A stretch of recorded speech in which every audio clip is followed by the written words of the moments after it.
नमस्कार दोस्तों। तो आप सब कैसे हैं? आप सबका स्वागत करते हैं हम अपने चैनल वंदना काव्या में। तो आप सब कैसे हैं बताने के लिए हमेशा की तरह कमेंट बॉक्स में जय हरि विष्णु जरूर लिखिए। तो चलिए दोस्तों, आज हम इस वीडियो के माध्यम से जानेंगे दोस्तों, शास्त्र के अनुसार अगर आप किसी भी एकादशी का व्रत नहीं करते हैं, जैसे कि वर्ष भर में 24 एकादशी होती है और जब अधिक मास लगता है तो उस साल 26 एकादशी हो जाती है।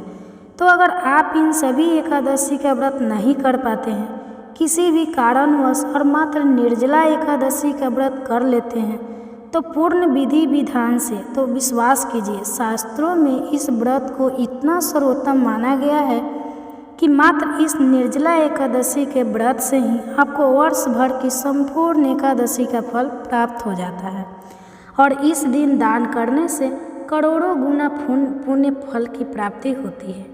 पूर्व जन्म के सभी संचित पाप कर्म, कायिक वाचिक मानसिक सभी संचित पाप कर्म कुछ विशेष वस्तुओं का दान कर देने मात्र से ही समाप्त हो जाते हैं। इसलिए निर्जला एकादशी के दिन दान करने का भी शास्त्रों में बहुत अधिक महत्व माना गया है। तो मान लीजिए कि आपकी किसी भी कारणवश एकादशी का व्रत नहीं भी कर पाते हैं, तो भी आप दान कर सकते हैं। देखिए, निर्जला एकादशी की तिथि इतनी महत्वपूर्ण है कि अगर आप व्रत करते हैं तो सही है, को किसी भी कारणवश एकादशी का व्रत नहीं भी कर पाते हैं तो भी आप दान कर सकते हैं। देखिए, निर्जला एकादशी की तिथि इतनी महत्वपूर्ण है कि अगर आप व्रत करते हैं तो सर्वश्रेष्ठ है।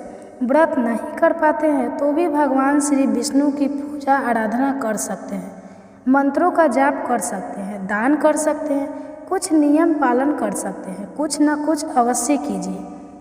आज की तिथि इतनी महत्वपूर्ण है कि जो भक्त किसी भी कारणवश, मान लीजिए आप बीमार हैं, व्रत नहीं कर पाते हैं, तो भी आप फलाहार कर लीजिए, फल ले लीजिए और नियम पालन कर लीजिए। इतने मात्र से ही भगवान श्री विष्णु की असीम कृपा के पात्र आप बन जाते हैं। और हाँ, दान तो अवश्य करना चाहिए।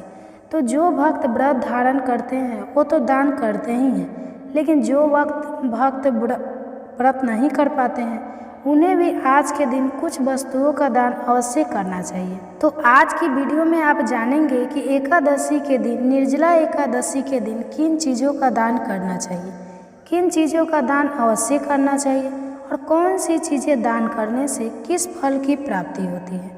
तो निर्जला एकादशी के दिन किस वस्तु का दान किस प्रकार से करें जिससे कि संपूर्ण एकादशी का फल भी हमें प्राप्त हो, और जिस भी मनोकामना से हम एकादशी का व्रत धारण कर रहे हैं या बिना एकादशी का व्रत किए भी पूजा आराधना कर रहे हैं तो हमारी मनोकामना पूर्ण हो, इसके लिए आज विशेष क्या वस्तु दान करनी चाहिए। और हाँ, इसके साथ ही निर्जला एकादशी के शुभ मुहूर्त के बारे में भी संपूर्ण जानकारी आपसे आज की वीडियो में मैं शेयर करने वाली हूँ। तो वीडियो बहुत महत्वपूर्ण है, पूरा ज़रूर देखिए। और अगर आपको आज की वीडियो अच्छी लगे तो इसे लाइक भी ज़रूर कीजिए, क्योंकि आपके लाइक्स, आपके कमेंट्स मेरे लिए बहुत महत्वपूर्ण होते हैं। यही एकमात्र जरिया है जिनसे मुझे पता चलता है कि आपको यह वीडियो अच्छी लगती है और आपके लिए यह वीडियो उपयोगी है। तो अगर वीडियो अच्छी लगती है तो लाइक तो ज़रूर ही किया करें। तो देखिए, एकादशी तिथि का प्रारंभ हो रहा है 17 जून को सुबह 4:04 पर और एकादशी तिथि समाप्त हो रही है अगले दिन यानी कि 18 जून 2024 को सुबह 6:02 पर। तो ऐसे में 17 जून और 18 जून दोनों ही दिन एकादशी तिथि सूर्योदय काल में व्याप्त रहने वाली है। तो इसलिए बहुत सारे लोगों के मन में सेंस है कि व्रत हमें कब धारण करना है। देखिए, अगर दोनों दिन एकादशी तिथि सूर्योदय काल में व्याप्त होती है तो दूसरे दिन की एकादशी श्रेष्ठ मानी जाती है, क्योंकि जो एकादशी तिथि 17 जून 2024 को है वह 10वीं युक्त एकादशी मानी जाएगी और 18 जून की जो एकादशी है वह द्वादशी युक्त एकादशी है। तो द्वादशी युक्त जो एकादशी होती है वो हमेशा ही श्रेष्ठ मानी जाती है, उसी दिन व्रत धारण करना चाहिए। तो वैसे तो 17 जून को पूरे दिन एकादशी रहेगी, लेकिन यह 10वीं युक्त एकादशी है, फिर भी बहुत से स्थानों में एकादशी का व्रत 17 जून को भी किया जाएगा और 18 जून को भी कई स्थानों में व्रत किया जाएगा। लेकिन 18 जून 2024 को निर्जला एकादशी का व्रत करना श्रेष्ठ माना जाएगा। अब बात करें पारण के शुभ मुहूर्त के बारे में। तो देखिए, एकादशी व्रत का पारण हमेशा द्वादशी तिथि में किया जाता है और द्वादशी तिथि प्रारंभ हो रही है 18 जून को सुबह 6:02 पर और द्वादशी तिथि के समाप्त होने का समय है 19 जून को सुबह 7:02 पर। तो द्वादशी तिथि समाप्त हो जाएगी। ऐसे में पारण हम कब करें? देखिए, पारण करने का जो शुभ मुहूर्त आपको प्राप्त होगा सुबह 5:02 से सुबह 7:28 तक। तो यह लगभग 2 घंटे का समय होगा, जिस समय में आपको अपना व्रत खोल लेना है।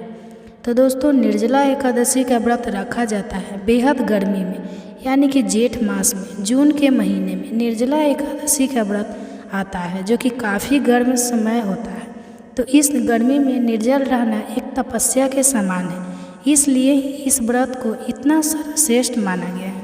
और इस गर्मी के मौसम में अगर हम किसी को शीतलता प्रदान करने वाली चीज़ों का दान करते हैं, ठंडी में चीज़ों का दान करते हैं, तो इससे सभी प्रकार के पुण्य फलों की प्राप्ति होती है, यानी कि मनवांछित फल की प्राप्ति हो जाती है। कहा जाता है कि ठंडी चीज़ों का दान करने से हर मनोकामना पूर्ण होती है।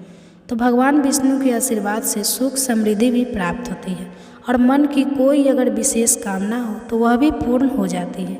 तो किन चीज़ों का दान करना चाहिए? देखिए, ठंडी चीज़ों में कैसे कि अभी सीजन फ्रूट्स होते हैं ना, खीरा, आम, खरबूजा, तरबूजा, लीची, ककड़ी, इन फलों का दान आप कर सकते हैं, क्योंकि फलों का दान करने से घर में सुख समृद्धि भी आती है और भगवान श्री हरि विष्णु प्रसन्न होते हैं। तो आपके मन की हर कामना पूर्ण हो जाती है। और हाँ, एकादशी के दिन पंखे का दान विशेष रूप से किया जाता है। बाँस के पंखे का भी आप दान कर सकते हैं, या फिर आप चाहे तो बिजली के पंखे होते हैं, कूलर होते हैं, इनका भी दान आप कर सकते हैं।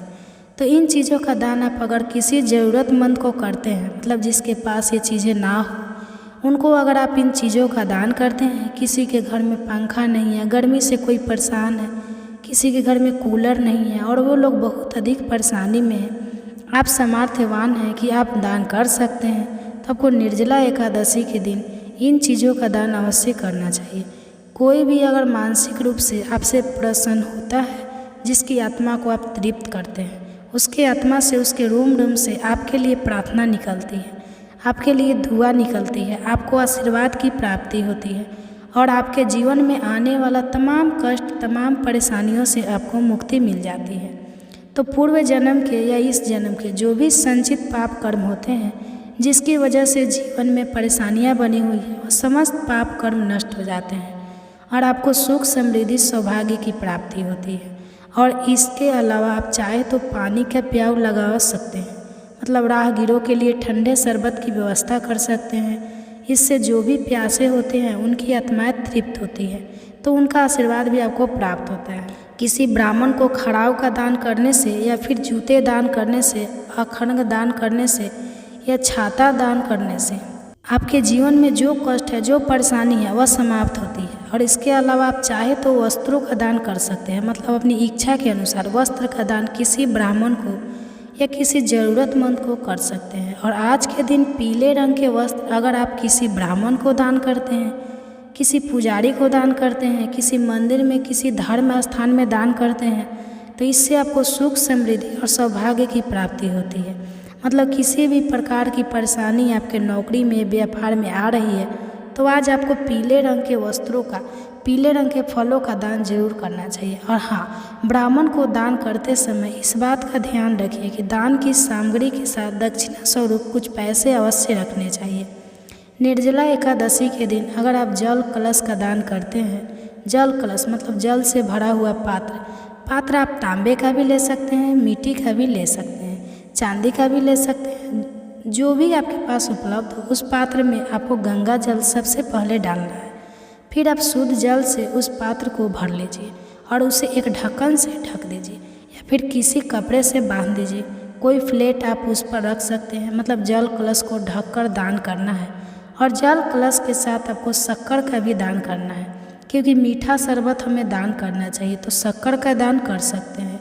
इसके साथ ही कुछ फलों का दान कर सकते हैं, मतलब ऋतु फल जैसे कि खरबूज, तरबूज, ककड़ी, खीरा, ये सब ठंडी वस्तुएं दान करनी है। और इसके साथ दक्षिणा स्वरूप कुछ पैसे अवश्य रखिए। और हाँ, जल कलश के साथ आप चाहे तो वस्त्रों का भी दान कर सकते हैं। यह पूरी तरह से आपकी अपनी इच्छा पर निर्भर करता है। अन्न का भी दान कर सकते हैं, मतलब बाकी की सामग्री पूरी तरह से आपकी अपनी इच्छा पर निर्भर करता है, लेकिन जल से भरा हुआ पात्र शक्कर के साथ, फल के साथ और दक्षिणा के साथ जरूर दान करना चाहिए। यह कार्य आज आप सभी को करना चाहिए, चाहे आप व्रत करते हैं या नहीं करते हैं। जल कलश का दान अवश्य कीजिए, क्योंकि शास्त्रों के अनुसार निर्जला एकादशी के दिन जल से भरे पात्र का दान करने से, जल कलश का दान करने से 1000 यज्ञों का फल प्राप्त होता है। तो आप समझ सकते हैं इस जल के पात्र को दान करने से कितना अधिक पुण्य फल आपको प्राप्त हो सकता है। तो जल का पात्र अवश्य दान कीजिए, बाकी आपकी अपनी इच्छा, आपका सामर्थ्य है। व्रत करते हैं या नहीं करते हैं, यह कार्य आपको जरूर करना है। उम्मीद करती हूँ आज की वीडियो से आपको लाभ अवश्य होगा। आने वाली वीडियो में निर्जला एकादशी से संबंधित और भी जितनी भी महत्वपूर्ण जानकारी है आपको शेयर करूँगी। आपके प्रश्न हैं तो कमेंट बॉक्स में लिख दीजिए, सभी प्रश्नों के उत्तर आपको निर्जला एकादशी से पहले मिल जाएंगे। इसके अलावा भी अगर आपका कोई प्रश्न हो, कोई विशेष वीडियो देखना चाहते हैं या फिर कोई सुझाव है तो वह भी आप कमेंट बॉक्स में लिख सकते हैं। मिलती हूँ मैं आपसे अगली वीडियो में, तब तक के लिए नमस्कार। स्वस्थ रहिए, खुश रहिए। तो वीडियो के अंत तक बने रहने के लिए